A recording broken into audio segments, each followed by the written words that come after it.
Bonjour, bienvenue sur ma chaîne YouTube Koyonok Cars. Alors comme à toutes les fois que je vous le mentionne, des fois il y a du temps entre deux vidéos parce qu'à chaque vidéo, c'est une vidéo de livraison d'une de mes autos personnelles. Alors, vous le savez, ma marque préférée, c'est Porsche. Même si la dernière fois, vous avez vu la vidéo de chez BMW, un modèle d'exception aussi, la M5 Touring, qu'on a pris possession ensemble. J'espère que vous avez aimé la vidéo. Et si vous aimez aujourd'hui, n'oubliez pas de liker et abonnez-vous. Alors aujourd'hui, on a une autre forme de Touring parce qu'évidemment, chez Porsche, il y a plusieurs modèles.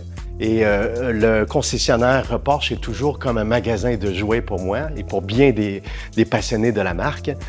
Mais aujourd'hui, ce n'est pas une familiale qui pourrait remplir l'exigence de Touring, pas un SUV non plus, mais c'est une nouvelle forme de Touring qui est une 911 modèle 992.2, la nouvelle génération, GT3 Touring. Alors, je suis très content parce que c'est une des premières au Canada. D'ailleurs, elle est arrivée depuis le 27 mai. Elle était bloquée au port d'Halifax parce qu'on attendait encore l'homologation de Transport Canada. Alors, je suis très content. Une des premières au Québec et au Canada qui va être livrée aujourd'hui. Alors, en même temps, ça m'a permis aussi de vous amener ma GT3 RS que vous avez vu un de mes vidéos. Et si vous ne l'avez pas vu encore, je vous invite à aller voir sur justement ma page YouTube et vous allez voir le vidéo de l'année passée, au mois d'octobre, de la prise de possession de ma GT3 RS. Alors, rapidement, depuis ce temps-là, j'ai fait quelques modifications. J'ai été évidemment goûté au plaisir d'une GT3 RS sur la piste à Tremblant et c'est vraiment un véhicule de piste. C'est un véhicule aussi, curieusement, malgré tous ses appendices d'aérodynamique et de spoiler, un véhicule qui se conduit très bien aussi sur la route, sauf certaines routes qui sont très brisées, avec des nids de poules de Montréal. Mais c'est un véhicule, évidemment, dédié pour la piste. Alors, on ne peut pas goûter aux joies et aux efforts et les avancements aérodynamiques de Porsche sur une GT3 RS si on ne l'a pas amené sur la piste. Alors, c'est ce qui a été fait. Donc, ce que j'ai fait aussi en même temps, à part les lettrages aussi, qu'on voit mon numéro sur la piste, mais j'ai aussi fait teinter les vitres, qui en soi a l'air banal, mais qui était extrêmement rare de trouver une compagnie qui a pu me faire les vitres teintées, parce que c'est un modèle particulier, parce que les vitres étant en lexan, donc en genre de plastique allégé, tout ça pour le poids, si on ne fait pas d'une extrême minutie attention, ces vitres-là peuvent fracturer. Donc, ça a été très bien fait par une compagnie locale ici, Protex Boucherville, merci beaucoup. Et Benoît Mercier, donc Esthétique Automobile, sur la Rive-Sud, que je recommande définitivement. Donc, ça a été fait. Évidemment, à part ça, il n'y a pas grand-chose que j'ai rajouté de plus. Quelques petites affaires pour la piste. Mais ce qui détermine vraiment une GT3 RS, c'est son aileron. Alors, vous le savez très bien, c'est un aileron qui est démesuré, gigantesque, on a souvent parlé. Mais ce que j'aime des ingénieurs de Porsche, c'est que c'est toujours fondé sur une ingénierie, une étude, une aérodynamisme qui est incroyable. Tout est fonctionnel. Il n'y a rien qui est pour le show ici. Alors, ça nous permet de voir l'étendue vraiment de cet aileron-là, mais que sans savoir comment, mais sur une piste, ayant déjà conduit mon ancienne 992.1 GT3 Touring sur la piste aussi, une différence incroyable au niveau de l'adhésion grâce à l'aérodynamique. Donc, on le voit vis-à-vis de cet aileron-là, qui est incroyable, qui est démesuré, mais qui est très fonctionnel. L'auto est plaquée sur l'asphalte d'une manière difficile à voir. Donc, ce qui fait la plus grande différence avec, elle n'est pas dévoilée encore, mais la nouvelle 992.2 GT3 Touring, vous le voyez tout de suite dans sa silhouette, qu'il n'y a pas d'aileron. Alors, c'est beaucoup plus un modèle sleeper, un modèle pour la route, et c'est pour ça qu'elle vient très bien complémenter ma collection dans mon garage. Donc, vous le voyez dans ces courbes, c'est une courbe classique de 911, on va la dévoiler bientôt, mais sans aileron. Alors, j'ai très hâte qu'on puisse faire ce dévoilement-là. Donc, à partir de ce moment-ci, je ne vous garde pas plus longtemps en haleine, on va faire le dévoilement dans quelques secondes. Wow! Incroyable!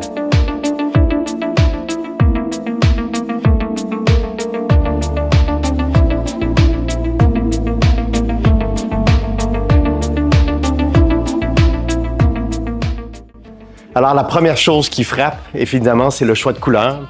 Certains vont dire que j'ai fait un choix de Noël, en rouge et vert, mais ce vert-là est un vert vraiment particulier qui appelle le Oak Green Neo, qui est vraiment une nouvelle couleur qui n'est pas du tout comme l'ancienne couleur Oak Green métallique.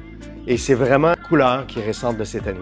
Alors, je trouve que ça va très bien avec l'esprit de la GT3 Touring, qui a ce côté-là juste de grande routière et avoir ce côté-là qui donne un côté British, la plus British des Allemandes, finalement, comme un de mes amis m'a mentionné. Donc, c'est une couleur que, en vrai, très souvent, ces modèles-là, très nouveaux qui sortent, on ne peut pas avoir la chance de les voir en vrai avant de les commander. Donc, j'ai commandé sur le configurateur. Et même s'il est très bien fait, le configurateur Porsche, ça reste que les couleurs, c'est des couleurs qui sont projetées par ordinateur. Donc, on n'a jamais la vraie couleur jusqu'à temps qu'on la voit. Et première réaction, incroyable. C'est une couleur qui n'est pas trop foncée. Effectivement, ça va quand même dans les teintes de British Racing Green, mais ça touche. Et il paraît qu'au soleil, on ne verra pas peut-être là tout de suite, mais vous aurez d'autres vidéos qui vont suivre. Un côté métallisé incroyable.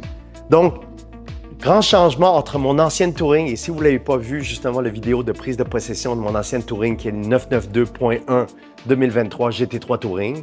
Alors, je vais vous décrire en même temps que je vous la décris, les différences par rapport à ce nouveau modèle-là, qui est la 992.2 GT3 Touring. Alors, suivez-moi un petit peu là-dessus. Donc, l'aspect général reste similaire. On a les trappes d'ouïe de toutes les GT3, sauf évidemment la GT3 RS, qui est vraiment énorme.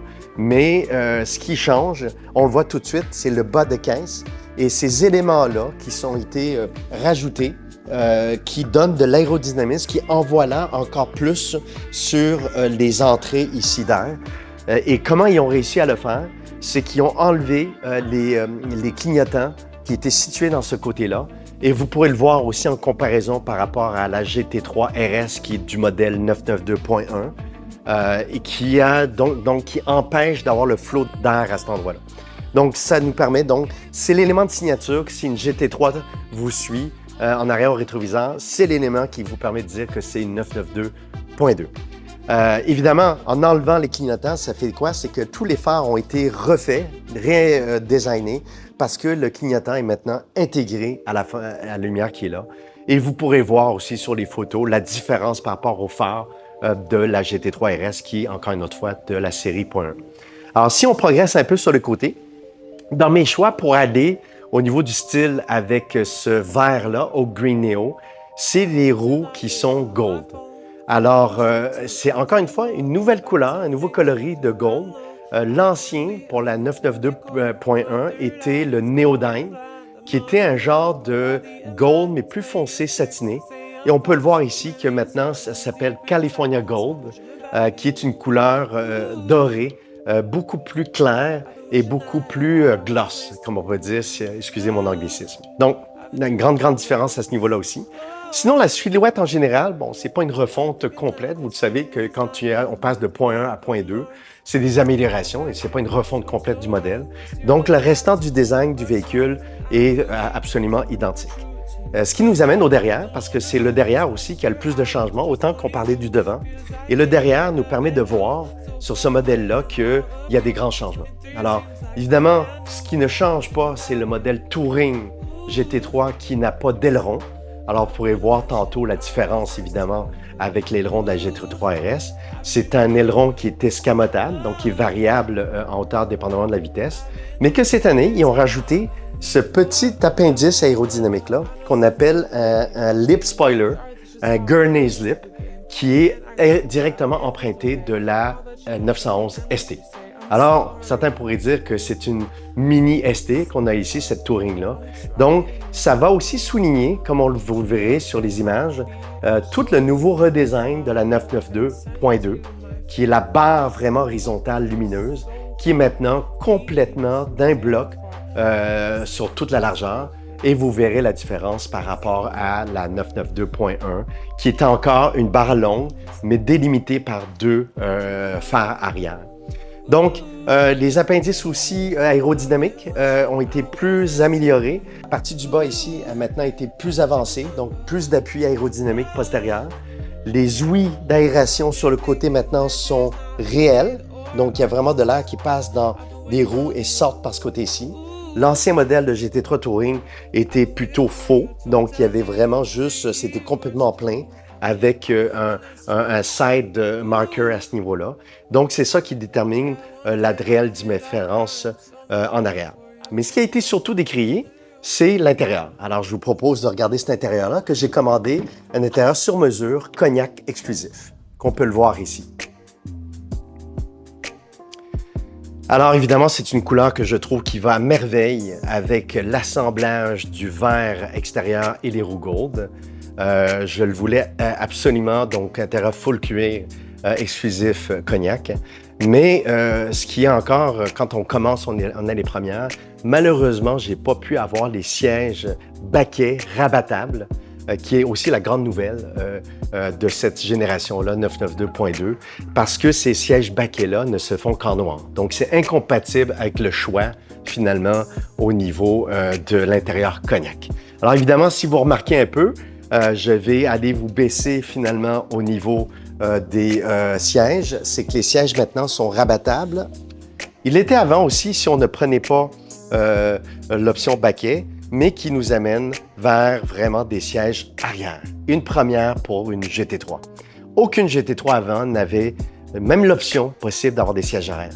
Alors, c'est évidemment fait pour des enfants, on se le dira, mais c'est surtout aussi que le dossier arrière est rabattable pour qu'il y ait une surface complètement droite pour mettre des petites valises. Alors, elle remplit à part entière son rôle de touring. Alors, si tu nous amènes ici un peu plus à l'intérieur, je vais m'asseoir dans quelques instants et on va voir aussi le plus grand changement, c'est le tableau de bord.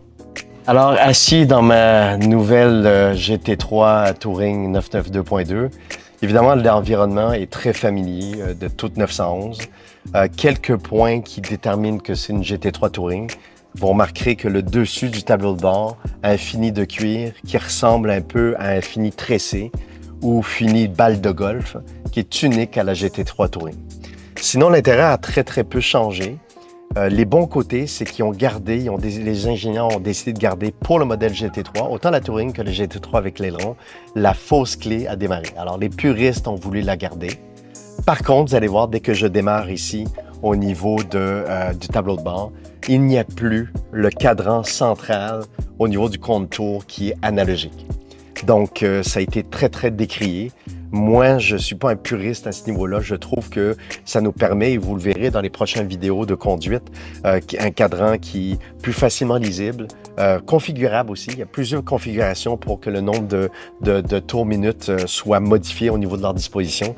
Tout plein de fonctions que je trouve que moi, je suis un amateur de gadgets. Et venant de ma nouvelle M5 Touring, ben écoutez, ça ne peut pas être plus en ligne avec les temps.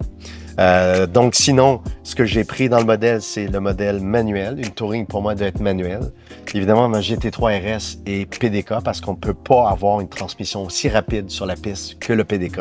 Mais pour avoir du plaisir sur la route, ben, c'est un manuel.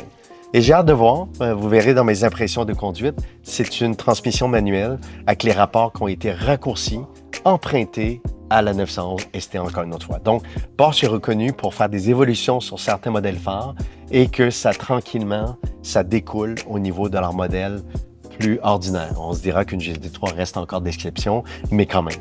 Donc, j'ai très hâte de la conduire. Et d'ailleurs, nous allons voir un peu dans quelques instants le démarrage.